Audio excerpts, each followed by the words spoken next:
welcome. Thank you so much for coming to this Zoom. My name's Daisy Buchanan.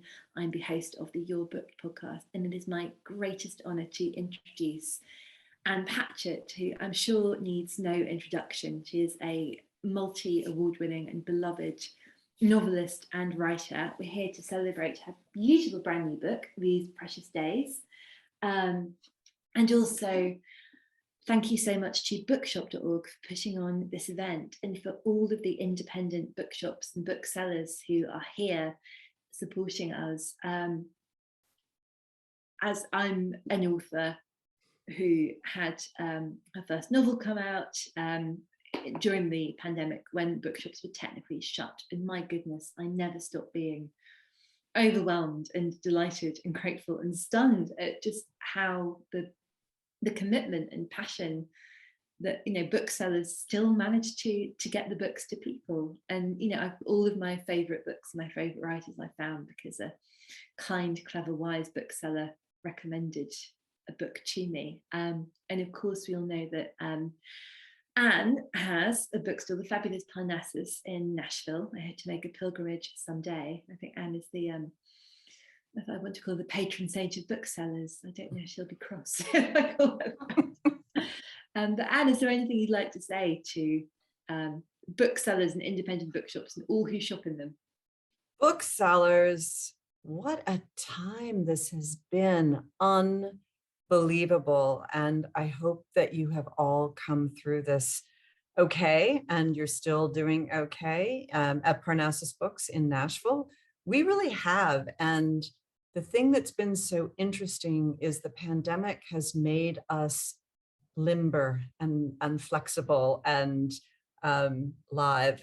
We just, when we shut down a year ago last October, we just kind of thought, well, this is it. Now we're probably going to go out of business in a couple of months. And our customers were so fantastic and really showed up for us, ordered their books from us, and came to the store, and we brought them out to the curb and threw them in the back of the car and then ran back in the store.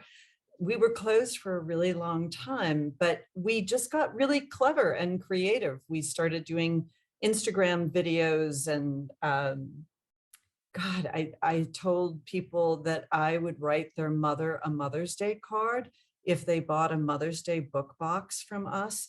And I wrote something like 250 Mother's Day cards, and I picked the Mother's Day books. So we worked really hard, but we got through with a whole lot of love and felt sort of strong, was good. Going a little bit off topic, but I'm desperate to know about the books in the Mother's Day box. Did everyone get the same package, or were things bespoke depending on the mother? It was talk about a lesson, because we were saying, okay, when we first had the idea, my sister works in my bookshop and she's in charge of the shipping. So my partner is named Karen Hayes. My sister came to work for us like 2 years ago because she wanted a quiet retirement job, just sort of something peaceful to transition into retirement. And then the pandemic came, and suddenly she was working until 4 o'clock in the morning. So we had this idea for the Mother's Day boxes, and we were saying, just tell us what your mom likes. And then somewhere in the conversation, we realized that what people desperately want is to not have to figure it out for themselves. So they would say, you can spend $100. My mom likes mystery, period. That's all we would get. Or spend $75. My mom likes romance. And then we would put in a tea towel and a pair of socks and a couple of romance novels, whatever. We would try to put together these theme boxes, but truly every single one of them was different. Or somebody would say, my mother really likes Barbara Kingsolver. She's read absolutely everything in the world. Good luck. We're like, all right, stand back. We're going to find something that your mom's never even heard of before. What do you give the woman who has everything, Barbara Kingsolver-wise? You give her whatever just came out this week that she absolutely has never heard of before. That's really the key. Yeah. A question. Okay, wait, Daisy, can I ask you a question? Please do. because this is what I have really wanted to know. When your parents named you, were they thinking about Gatsby? I actually stole this name. It's an assumed name. My granny was a Margaret. And I mean, Daisy Buchanan's a brat, isn't she? She's one of the villains of literature. Oh, it's so much more complicated than that.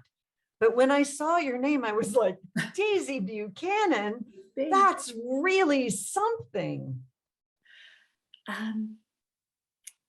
I want to talk about how it is more complicated than that. And I go back and forth a lot on, whether Fitzgerald even liked women.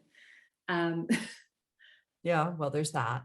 But Anne, we must talk about this book because that's what the people have come for.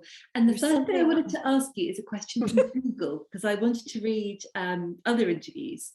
And the question Google asked, which I thought was really great and a really difficult question to put to an author: what kind of books does Ann Patchett write?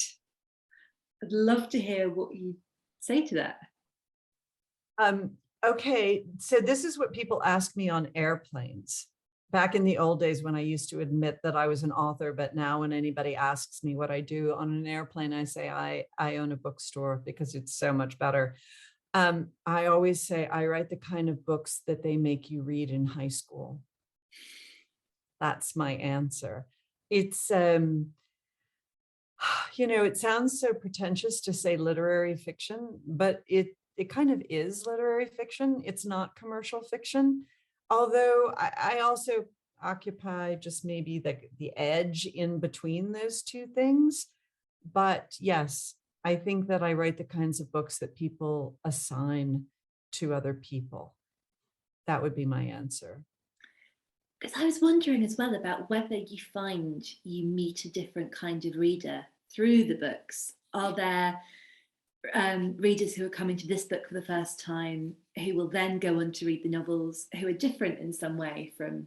Yes, that has been fascinating. And especially that's so true with nonfiction, because I feel like nonfiction is something that the people who love my novels will enjoy, but that's not the case. There are just people who read nonfiction, and that's it. And I will get letters from people who say, oh, I read This Is the Story of a Happy Marriage, and I'd never heard of you before. I get so many letters every time I publish something in the New Yorker that they always say, oh, I've never heard of you before. Every letter begins, I've never heard of you before. But this was such a good essay, and I really love nonfiction. And so now I'm going to look up your fiction. So I just assumed that everything happened from the other direction, that my fiction readers would pick up nonfiction. But weirdly, it's like the nonfiction pool that I'm tapping leads people back to fiction. And then I also have written 2 children's books. So then there are just a whole group of people who have never heard of me before, who now say, oh, I really enjoyed your children's books. So look, I see that you have actually written something longer for grownups. I'll go take a look at that too. It is fascinating, all the ways that people get to you. And now if you put Instagram into the mix, because I do all of these Instagram videos for the bookstore, so there are now people who come to me because of that, which seems completely nuts, but it's true. The Bookstagram phenomenon is an odd one, and TikTok as well, that I wonder whether, certainly here, I think I'm right in saying that physical book sales are up. And, we talked about books have been one of the happier stories of the last period. And whether, it's okay. I think we're very, when you've been a long time reader, to feel a bit protective. No, don't judge a book by its cover. It's the first rule. But actually, it's a way of books reaching more people and being for everyone if people are sort of lured in by, a beautiful Instagram image. Yes, it's really true. And what I've found is, you're right. Book sales were up. The publishing industry was doing well. Bookstores were hanging on. But the problem where things fell apart was for first-time novelists who had books coming out during the pandemic, because those are the people that you find when you can come into a bookshop and browse, or when you know a really good bookseller and you say, I like X, and they say, well, if you like X, if you like Meg Mason, then I'm going to hand you the new Daisy Buchanan. And that's how things are sold. So all books come out on Tuesday. I wonder if that must be the same in the UK. In the US, every book, the laydown is always on Tuesday. So we were talking about how we could deal with that problem in the bookshop, how we could get people interested in things that they might not have heard of. So at first I started doing these short little videos. I'm sitting here with a Jodi Picoult book on my table, and so I would put on a ball gown and a lot of lipstick and jewelry and hold my dog in one arm, and then I would do this, and I would say, this is a new book by Jodi Picoult. Hopefully it would be by somebody who you've never heard of before. You should really think about reading this. This is what this book is about. And the little videos would be 20 seconds long. Then we started doing longer videos about all the books that were coming out on any given Tuesday. And that became the Laydown Diaries. And that's what people seem to be watching, like a television show. And that's great, because it really does allow us to shine a light on brand new books, because a lot of people still aren't going into shops and they still are relying on reviews and Instagram and advice to figure out what to buy next. And so I suppose it's an incredible thing to do. And I think, in terms of people of all sort of, if you have any kind of, you need things to be accessible. And I think there are all kinds of reasons why people maybe couldn't visit a physical store, pandemic or no pandemic, to be able to come into their homes and give them the books and the experience. I think that's a wonderful thing to do. I'm looking at my notes because I wanted to make sure I got the quotation right. I was arrested by the sentence, "Death has no interest in essays." And this book, which I'm sure lots of people who have read are about to read, but it feels like a life force in the throes of grief. And obviously you do talk about it here and you explain it, but I was hoping you could explain or, elaborate a little on, why it is you think that, because you talk about how fear of death and it sort of haunts you when you're writing a novel, and it also haunts the other novelists, and I love that detail about one of your friends. Am I right in thinking they've left notes and they've left a post-it saying, if I die during, and we'll write the ending? Yes. But what it is you think that about essays that releases?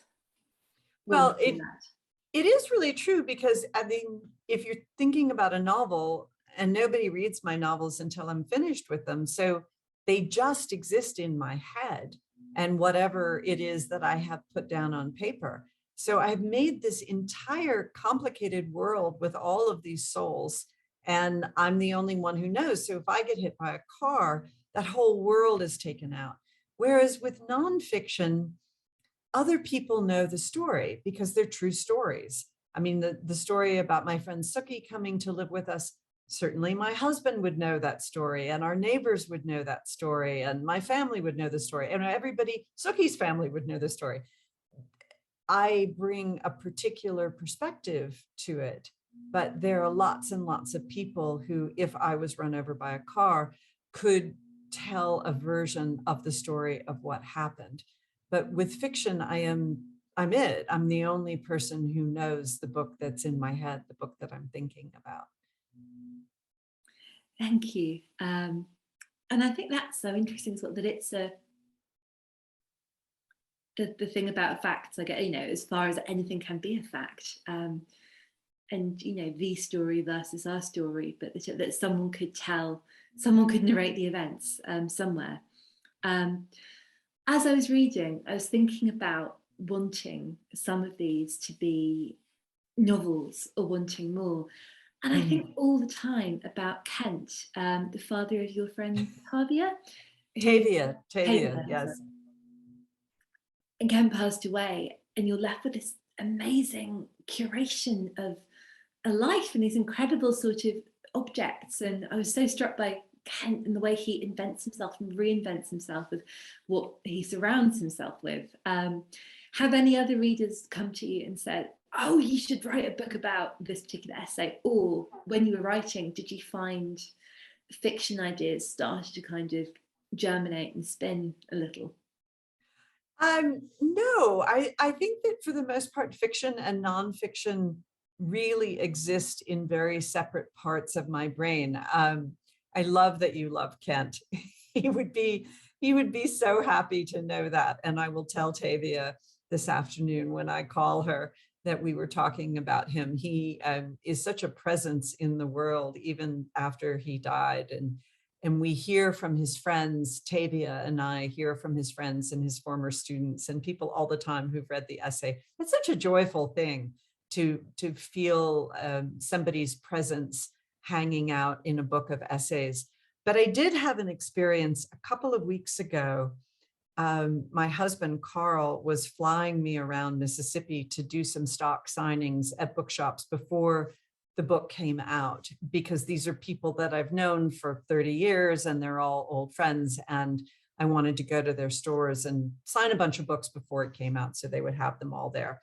And we came into one little town, and you know, you're up high and the sun's shining and everything's lovely. And then we had to go down through the fog to land, and the fog was just unbelievable. I mean, it was really like flying through the ocean all of a sudden. And Carl has his instrument rating, so he's allowed to fly in bad weather and he knows what he's doing. But there was this sort of terrible moment where the plane itself began to speak to us and saying very, very loudly, "Caution, terrain, pull up, pull up." And then the fog parted, and then there were trees. I mean, like 3 feet away. I just thought, wow, this is bad. And he pulls the plane up.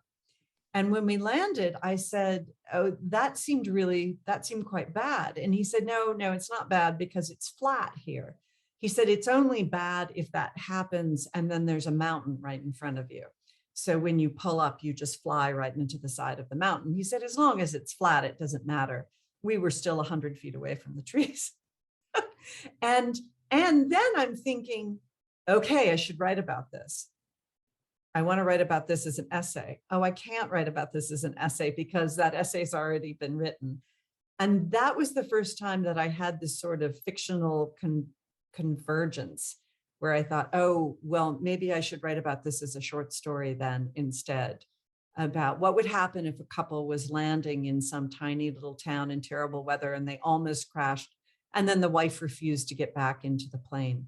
And then it becomes a story about the end of their marriage. And that's the way my brain was working as we were landing.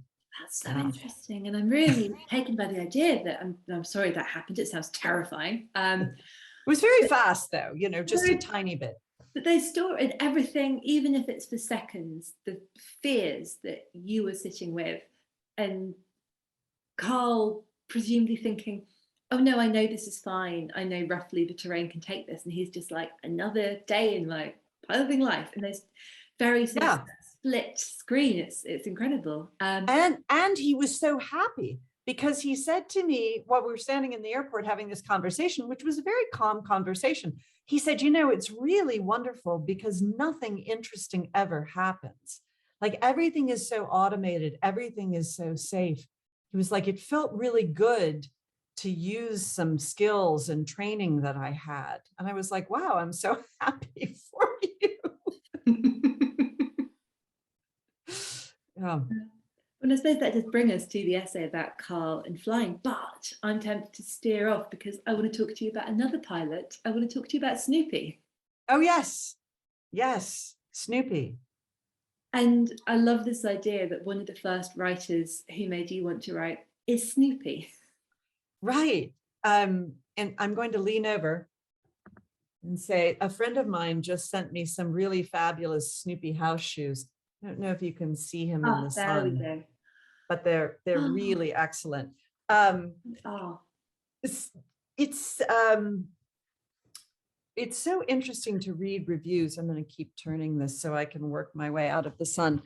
It's so interesting to read reviews, and half of them will say the best essay in the book was about Snoopy, and the other half of them will say that Snoopy essay was really stupid and juvenile, which is kind of great because both things are true. I love Snoopy and still love Snoopy, and I had a friend who was editing an anthology of writing about Peanuts characters. And he said, would you write something? And I said, well, no, I mean, I would only write something if you gave me Snoopy, and you'd never give me Snoopy. And he was like, oh, sure, I'll give you Snoopy. I was so excited. I felt like somebody was saying, yeah, you can go out with George Clooney. Sure, that's fine. We support that. And I went back and I started reading the old strips. And I realized, like, I knew that how much I love Snoopy, but I realized when I was reading the strips that really every single thing that I knew about my professional life came from the Peanuts cartoon, and that it was all correct. You know, that Snoopy would mail off his stories, which in the days before the internet, you would have something called an SASE, a self-addressed stamped envelope. So you would print out your story and you would get your self-addressed stamped envelope and mail it off to a magazine. And then you would wait by the mailbox for it to come back. And if your own envelope came back, then you knew that they had rejected your story. And the whole thing is, you know, Snoopy finds an agent, he gets a publisher, his book goes out of print, he gets terrible reviews, he gets a big ego, he gets knocked down. All of these things that happen and are so true, somehow Charles Schulz got it all in to one beagle. It was fabulous. And they're all happening against the background of sort of, you know, Charlie Brown's various sort of psychodramas and ennui and misery and people falling apart, and Pigpen continues to stink. And it's the other thing about writing life, is you realize it matters a great deal to you and possibly only you. Right, right. I mean, I do interviews and people will say to me, oh, you know, what's it like? What's your life like now that you're famous? And I'm always like, seriously? I mean, this is literary fiction. And I really, truly believe that if Margaret Atwood walked down the street in London, I mean, how many people would know who she was? Margaret Atwood, I can't really think of anybody more famous or more recognizable, but what, maybe 1 in 100? You probably get a couple of people going, that woman looks vaguely familiar, looks a little bit like Margaret Atwood, but they wouldn't probably run after her. That woman who had the little part on The Handmaid's Tale, like they would think of it as a television show. They wouldn't think of her as the author. So it's, no matter how big of a deal you are writing literature, you're still really a very small deal. And I think that it's very important to always remember that.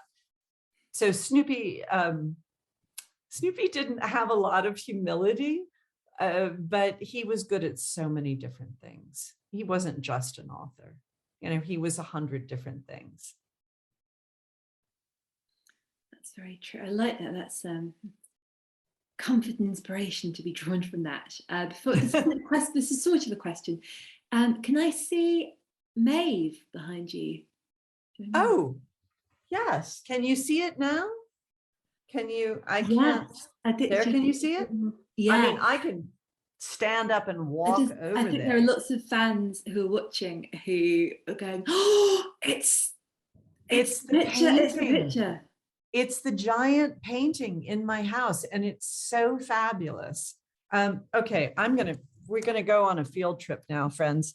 We're going to go. This is the only good thing about Zoom events, is that the author can walk you around and show you the paintings in her house. All right, here we go.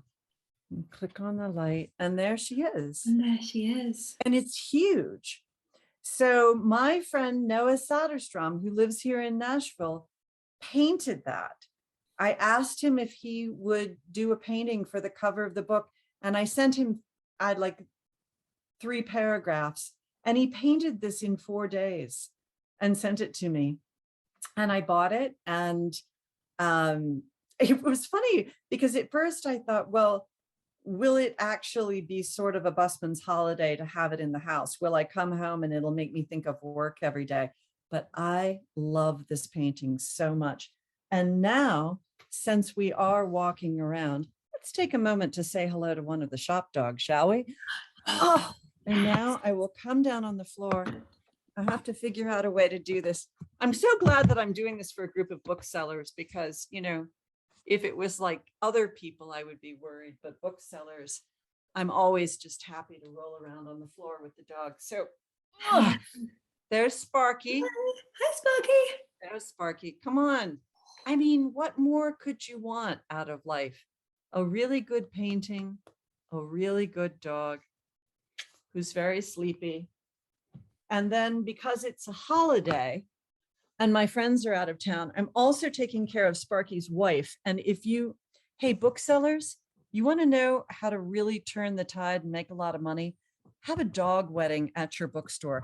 Yes, we had a dog wedding 8 years ago, and there's Sparky's wife, Maggie. They actually got married at the bookstore. It was the single most successful event we've ever had, because it turns out there's nothing in the whole wide world 10-year-old girls want to see more than 2 dogs getting married in a bookstore. Now I have to figure out. Did you marry them? Are you ordained? No, I had somebody who was ordained. And they had little outfits, and the kids came and made cards. And we had the Humane Shelter brought dogs. And so the theme was come to a wedding, go home with a guest. So you could go to the dog wedding, but then actually leave with an adoptable dog. Oh, that's spectacular. What a success. How is it now? Okay, we're all right. I've just realized I'm starting to get some questions coming in, and I think I should have invited you all to submit your questions for Anne. So Sarah, I can see your question. Thank you so much. People would like to start submitting their questions. That would be lovely. I shall just ask Anne a couple more questions, and then it's over to you. This is a personal response, and I suppose I just wanted to tell you that your essay, There Are No Children Here, that brought me a lot of comfort and joy and peace. And it shouldn't be this way, but I think it's so unusual to hear a happy story where a woman telling an alternative story about that. And you don't really, there are sort of, I think there are lots of stories about having, there are lots of sad stories about not having, and lots of stories about being uncertain maybe, or being quite, I don't know, whenever I hear women talking about not having children and not wanting children, I sometimes sound quite terrifyingly definite, and something that had this sort of a bend and flex and a softness and a stillness and a really, you know, I think there's something spiritual at the heart of that story. And I think it's so interesting because in a way we don't talk about it. And I think there are lots of arguments that it's kind of, oh, it's reductive to talk to women about whether they want children or whether they're going to have them, what's going to happen. And I agree with that wholeheartedly. At the same time, I want to keep asking. I want to hear from more women who are, you know, adding those stories into that space. Yeah. And I'd love to hear about, you know, where else you found those stories about, you know, women having fulfilling and interesting lives regardless of what they do. I'm so glad you asked this, because people have asked me forever to write about not having children. And my answer was always just what you said. Well, that's kind of reductive and it's not very interesting. And, you know, I don't have children. Who cares? I'm not going to write about it. When I finished this book, I had a really long essay in the book about Reese Witherspoon. I had done a celebrity profile of her, and it was really good because she's a super interesting person and she's done such great work in the industry. Anyway, at the last minute, my editor said, you should really get rid of this. It's a celebrity profile. So I had this big hole in the book. And I thought, well, what could I write? What's left? What could I write about? Oh, I'll write about not having children. I feel like I wrote an essay in about 20 minutes. I had so much to say. Once I just tapped it, it all came up. And the thing that I love so much about it is a friend of mine, when I wrote it, sent it to his sister who had 6 children. And she and I became really bonded over this because she said, it's like reading an essay about my life, because it really is about how everyone feels entitled to pass judgment on what you're doing with your body and what is a very personal decision. She said she can walk into the grocery store with her kids and people come up to her and say, how dare you? You're killing the planet. How selfish of you to have all of these children. In the same way, people will come up to me and say, how selfish of you to not have any children. And we think that choice has to do with birth control or abortion, but choice is like, you get to make decisions about what goes on inside your body. And if you want to have a bunch of kids or you don't want to have any kids, it's all this wide range of choice. And I never aspired to be the spokesperson for not having children, but if the movement needs a spokesperson, I guess then I will be it, because I do think that it's important for a young woman to know that there is another choice and it can be kind of great. It's so unconscionably rude to say that life is fun without children. Like, anyone with children is allowed to come up to me and say that my life is hollow and meaningless, but I am never allowed to go up to anyone and say, oh yeah, really? Because I got to go to Jamaica this year. Like, I had extra money and I didn't have, like, I just had to send the dog to the dog sitters. It was no problem. Like, you never can say that. People would pick up a rock and throw it at you. But really, it's just fine. Like, I'm so glad people have children. I love it. I always say some of my best friends are people, but it's also absolutely fine not to. So yeah, it was fun. It was a lot of fun to write. Well, I'm so delighted that you did. And I think it's so fascinating the way we look for other people to approve our choices, whatever those choices they may be. And I felt so delighted and so released by that. But also I think that the most well-intentioned people who have a strong opinion on what you do, I think sort of we all want each other to be happy, but in a way we can understand. And I think the greatest challenge to our empathy, and I think we're really feeling that so much after this peculiar period of time, is everyone is happy in ways we will never understand, and Yes. people are different. And I think, on paper we know everyone's different, but to feel that in our bones, I think that's such a leap for us, and it's definitely a work in progress for me. But then that's why I read novels. Yes, it's true. I think that all the time, especially with married couples, and I'll look at somebody else's marriage and I will think, oh, that's not my idea of a happy marriage, but that really may be their idea. Like, people who argue in public and can be very dramatic. I think that for some people that's just kind of sexy and exciting. For me, it would be horrifying and mortifying, but that you just don't get to look at other people and say, oh, well, they're not doing it my way, they must be miserable.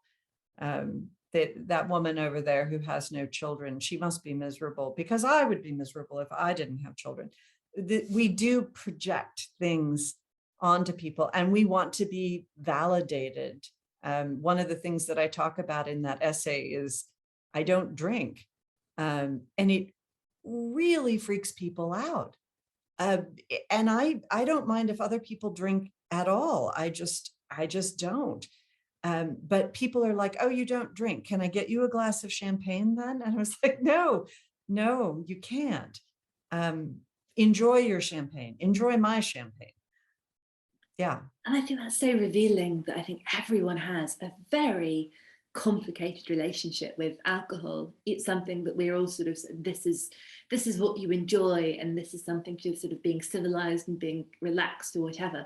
But actually, I think that all of us, well, if we weren't frightened of it, and we weren't frightened of how it was with us, we wouldn't feel that you not drinking it was any kind of judgment, but it's all of our own stuff that we project. I really must ask some of these excellent questions from these people. I'm in the wrong bit. Of course, I'm in the wrong bit. Okay, so first, this is from Sarah, who'd like to say, I've read all your fiction and non-fiction books, starting with Bel Canto when I was 19, which I just adored, and have loved and been inspired by your work for my whole adult life. I'm 38. Thanks for just being yourself and working so hard to write beautiful things. And Sarah would also like to ask you, can you talk about a defining moment for you as a writer?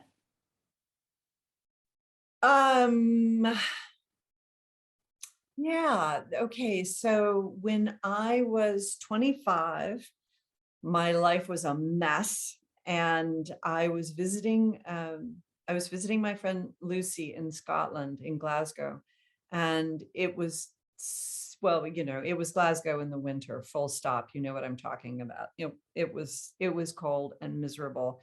And I got up in the middle of the night and I went into the common room and I turned on the television, and my old writing teacher was on television. It was 3 o'clock in the morning. He was being interviewed, Alan Gurganis. It was really like seeing, the ghost of Christmas future or something. And he was talking about writing and what it meant to him. And I was so broke and cold and sitting in this crummy little flat in Glasgow in front of one of those tiny little electric space heaters, watching this program and thinking, would it be okay if I was poor and poor and cold, kind of a La Boheme moment, but I still got to write? Would that be an okay life if nobody ever read what I wrote, if I continued to be a waitress for the rest of my life, if I didn't have material comfort, but I got to write? Would that be enough? And I thought, yeah, that would be enough. Just seeing Alan on the television that night somehow was a huge turning point, because it was, and I think that it's so much better to write from that place. I'm doing this for myself because I love it, because it matters to me. Not because I think I'm going to make money, not because I think anybody's going to read it, not because I ever think I'm going to be successful. I don't think I'm ever going to be successful, but that it's okay if this is my life. So yeah, that was my moment. And how exciting that this person sort of, manifested on the television. The odds of an author being interviewed in the early hours of the morning on Scottish television, that's a slim and magical thing. Yes. And that makes me think of, I love everything Elizabeth Gilbert says, and I think all the time about State of Wonder and her story. But I need to ask these people's questions. So we'll just have to do this again, and I'll have to... I know, because I have lots of things I can say about Elizabeth Gilbert. Can I tell you her best piece of writing advice, which I always quote to everyone and I love? Please, and please. It's in her book, Big Magic. She said, people always come up to me and they say, I want your life. I want to be a writer. I desperately want to be a writer. I don't have time. I just don't have any time. And she says to them, if you were having an affair, you'd have time. Oh, damn, that's good. Isn't that amazing? She was like, you would find 15 minutes in a hallway to meet your lover if you were having an affair. You would get up in the middle of the night if you were having an affair and sneak out for 10 minutes. And I just think that's what writing's got to be, right? Like the thing if it's 10 minutes, that's fine, because you've got to have it. Yes, because she says that, doesn't she? That they're like, it's an assignment with your lover, and be that breathless and that excited, and not do that, oh no, I've got right, exactly. Let me check my email before I meet my lover. No. Brilliant.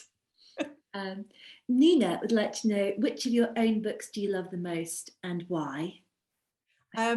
I always love whatever book I haven't written yet. So the book that I'm going to write next is the book that I love the most, the book that is floating around in my head. I still love this one, These Precious Days. And there's a weird way that I think Commonwealth will probably always be my favorite, because it's very, very much about my family. And it was that book was such a big breakthrough for me. So yeah, that would be the answer, those books. I never have read any of them, though. Once you're finished and you never look at them again.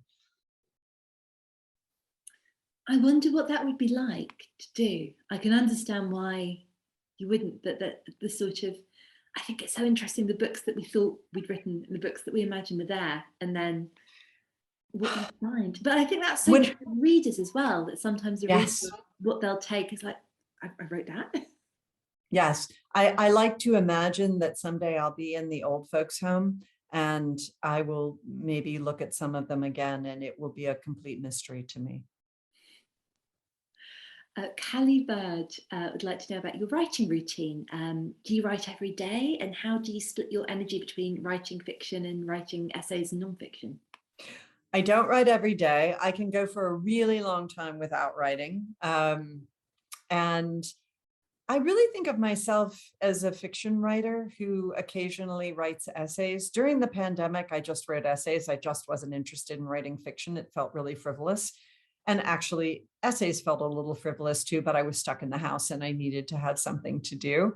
And definitely fiction, I'm in it for the long haul. And I feel like nonfiction is a vacation. I always write in the morning. Everything that I do well, I do in the morning. I'm smarter in the morning, and I go steadily downhill all day long.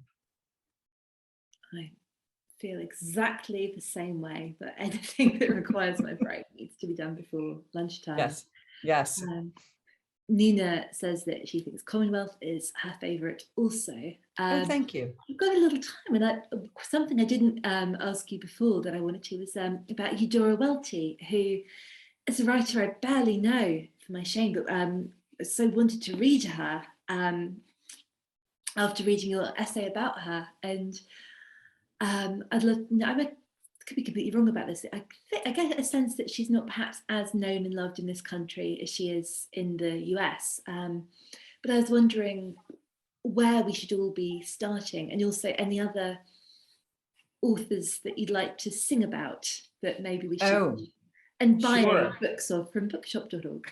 Sure. Books, of course. Eudora Welty was just a writer that I loved when I was a kid growing up, and for two reasons. Well, she was a great writer. Three reasons. She was a great writer, but she was a woman. And back in the days when people only read old, dead, white men, she was still alive when I was growing up, and she was female. And so I decided that I was going to adore Eudora Welty. And when she died, and I was in my late 30s when she died, I heard it on the radio and I drove to her funeral. I just heard it on the radio, put a dress in the car, and drove to Mississippi to go to her funeral. And I thought, I'm going to be standing in the streets with thousands of people, but I wasn't. And I got in, and then I actually went to the gravesite and I met her two nieces, and Liz and Mary Alice. And through a very weird twist of fate, we became friends. And there was a foundation to make her house into a public museum. I went on that foundation. So it's like more and more I've spent my life around Eudora Welty, which has been a very, very happy thing. And writers that I would love to sing about, because I am all about books that are brand new. I love the new Louise Erdrich book, which is called The Sentence, which is about a bookshop and the haunting of a bookshop, and then also all these things that happened during the pandemic. But Louise is not only a great friend of mine, she is a great bookseller writer. And I love Colson Whitehead's new book called Harlem Shuffle. I feel like yet again, I have a giant ray of sun in my face. Okay, bit by bit, you'll see the whole house because I'll keep moving around. Harlem Shuffle is fantastic, and I'm a big fan of Colson's, and the last two books were unbelievably hard. Underground Railroad and The Nickel Boys, just devastating, brilliant. You had to read them, but then you had to stay in bed for a week. And Harlem Shuffle is kind of a crime caper novel. And it's so interesting to see someone bring all their brilliance and intelligence onto the genre form and just completely rock it. So I love that. I'm a big fan of Elizabeth Strout's, and she has a new book out called Oh, William. I just finished it yesterday. Oh, loved. Yes. I always say that there's Team Lucy Barton, and then there's Team Olive Kittredge, right? So because she writes about these characters, and I've always been on Team Lucy Barton. So this is a book about Lucy Barton, the third. The first one was My Name Was Lucy Barton, and then Anything Is Possible. But the nice thing is, I completely feel like you could read Oh, William without having read anything else, and the book would make perfect sense. So did you love it? I really loved it. And it's just so startling and sharp. And I think the thing that when we talk about Elizabeth Strout, like, she's very funny. And she's funny the way humans are funny, the way life is funny. And it's what's sad and true and strange and accurate. And William is funny. And I love the very, I thought, subtle drawing of her, Lucy's relationship with her adult daughters and her, I suppose, sort of stepdaughter, and just the way they all kind of care for her and come together. And it had the sort of, it's like, possibly not a leap to make. I love Catherine Heine and I loved Standard Deviation, but it's like a more sort of languid, reserved, standing back from it all, Catherine Heine, when she's got this sort of frantic, antic pace, and it's sort of sadder, slower, more melancholy book, but none the worse for that. Well, and how she manages to get so much into this little tiny slender book. I find it just amazing. It's like a little piece of origami or something. There's nothing precious about it, but she just doesn't say a single word that doesn't need to be said. And I love that. It's very, very pure, isn't it? And very distilled. You don't feel as though you've got to kind of really digest. There's no sort of being held at arm's length by her inscrutable prose. She always takes you with her. Yes, absolutely. There's a book that I love as a gift book, which is David Hockney's, the catalog from David Hockney's last show called A Springtime in Normandy. Was the catalog from the Royal Academy of Arts show. And that is a book that every single time I walk into the store, I sell it to someone, because he's 84 years old and he did these paintings of Normandy on his iPad. That's the great thing about owning a bookshop. You can go all over the place. Oh, another book that I love, Kate DiCamillo's new book, The Beatrice Prophecies. If you haven't read Kate DiCamillo, if you think that you're all grown up and you don't need to read Kate DiCamillo, you're so wrong.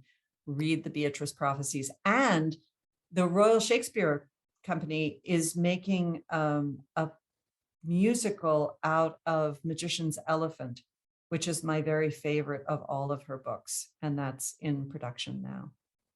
Fantastic. I have a couple of questions here. I think we've possibly covered this from Rebecca Catherine Wright saying, love the conversation. I'm completely new to novels. We have a mini break winter weekend, visited a local bookseller, saw your book and went for it. Catherine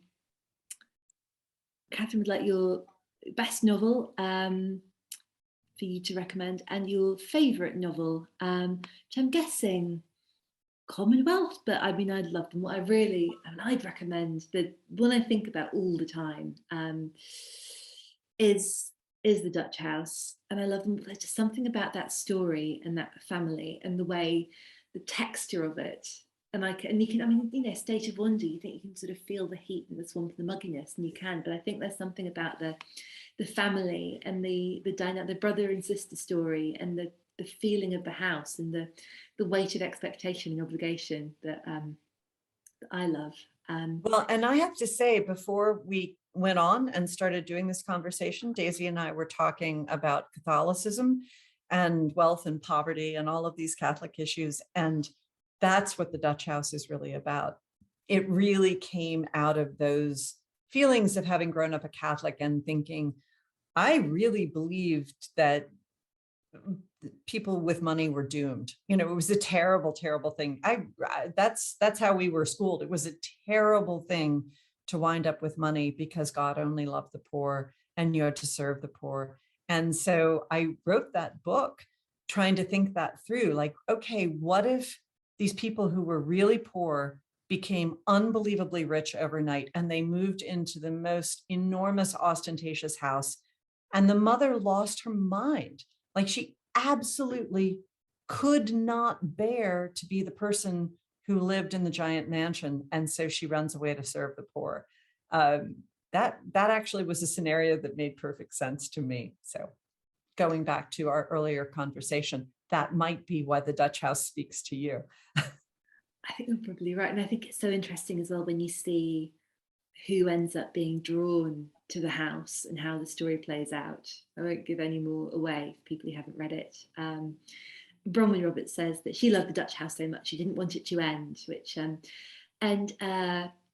Kiri, our host, has asked a question about what we both have coming next, which I always think is quite a question to ask someone who's just this second published a book.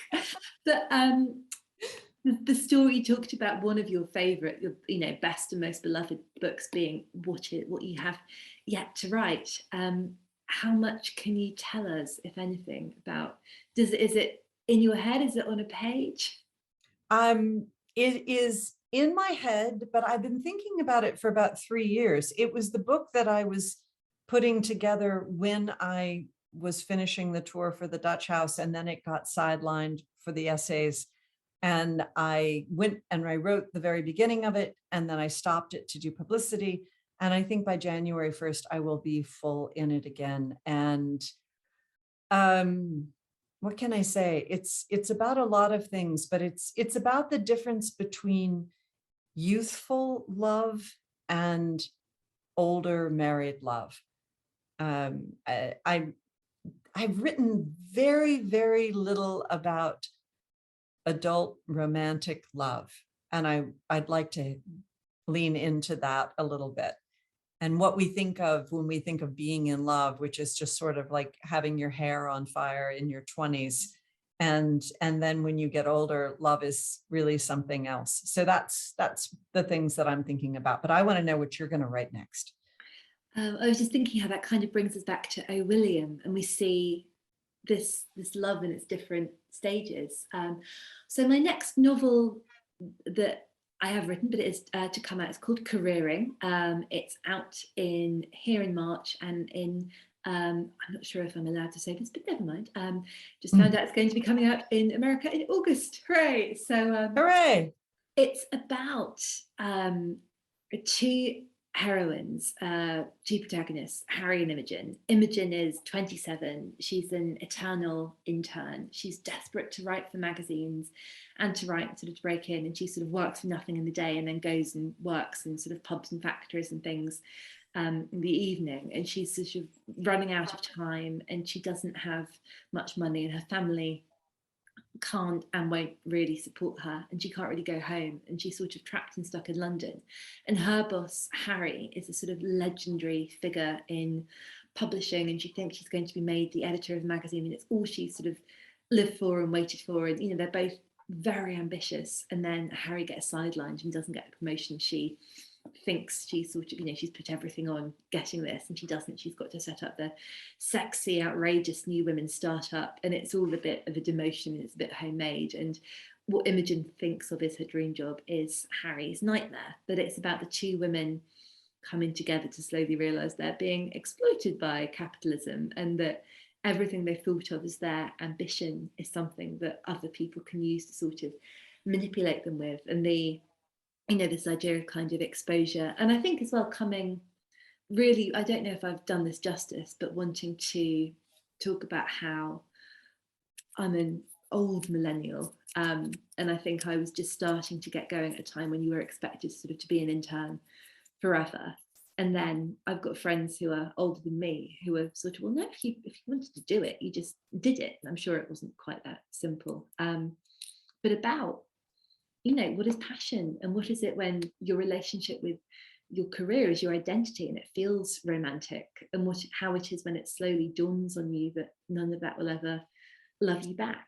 And this is something that Elizabeth Gilbert is brilliant on as well, that I think comes up a lot in Big Magic, that when the thing you love is also the thing that pays the bills, it's what we're told is the dream, but it also sometimes means you're in trouble. That really sounds great. I'm excited. Good for you. That's super. Thank you. But I suppose, what I loved so much in these precious days is that the sense of perspective that the things we all care about and the moments we have and and again, I think perhaps that's again what you were talking about with regards to sort of romantic love and how that evolves, and that, burning, blazing passion, and then life happens and good and bad things bring so much perspective. And I think passion is a wonderful thing, and it'd be sad to lose it, but I think to be absolutely guided by it is, you'll end up burning out very, very quickly. Yeah, I agree. Novel writing is a long haul. I always say inspiration is a match, or talent is a match, but a whole career writing is the ability to chop wood every single day. And the reward for writing, if it goes well, is just more writing. It's true. Yeah, that's absolutely right. And as you say, that knowing that you do it under any circumstances. And I mean, how has your relationship changed with your work as someone who is now you own a bookstore, you're a bookseller? Do you feel more kind of connected with your novels as something you've created, or does it give you a bit of distance and perspective? Do you feel like you've got a different relationship with your readers because you know that what you have worked on is it's the contents of your head? To see people sort of picking it up on the table, frowning, putting it down, it must be a lot. I feel like my life is a challenge to swim back constantly to work. When people now, they say, what are you working on? What are you writing? And I always say, I'm writing my name. The thing that I do now all day long is I sign my name. I sign my name on books. I sign my name on tip sheets or on book plates. I have signed my name for this book somewhere between 25 and 30,000 times before publication and since publication. It's insane. And I do always think about, how do I ever separate out publicity and marketing and sales and claw my way back to just being the person who gets to write the book and make the art? I'm selling, I'm designing, I'm promoting, I'm doing all of these things. And that's not what I actually meant to do with my life. So finding that balance, figuring it out, again, let that be the worst problem I ever have. But that's sort of my challenge. My relationship to my work is still the same. It's just so much harder to get there. I think about deep sea divers and coming up too quickly. And I'm very, very, very, very new to it, of course, compared with you. But sometimes it is like that. Oh, I like being on the ocean bed, right down on the floor and under. And now I've got to come up and I've got the bends. Yes. And also, it's so funny that you say that, because that's a metaphor that I think about and I have for my whole career. Like, you have to rent the boat and you have to get the equipment and you have to get the people who are going to feed the oxygen in the line, and you go out and you go down. You don't want to go for 20 minutes, right? Like if you're going to go through all that work to get into the ocean, you want to be able to stay in the ocean for a while. And yes, the bends that I'm up and down because, oh, I'm writing, except now I have to go sign my name 3,000 times. You know, and again, it's a ridiculous thing to complain about because I'm the luckiest person in the world. But I do wonder about the balance of it all sometimes. Well, I think we all feel like the luckiest people in the world. Just do a quick check to make sure we've not got any more questions here. Just one more question very quickly. Is that okay? I know we're sort of coming to the end of the time. From Callie, I suspect this is the answer to this is going to be how long is a piece of string? How long does it take to write a novel?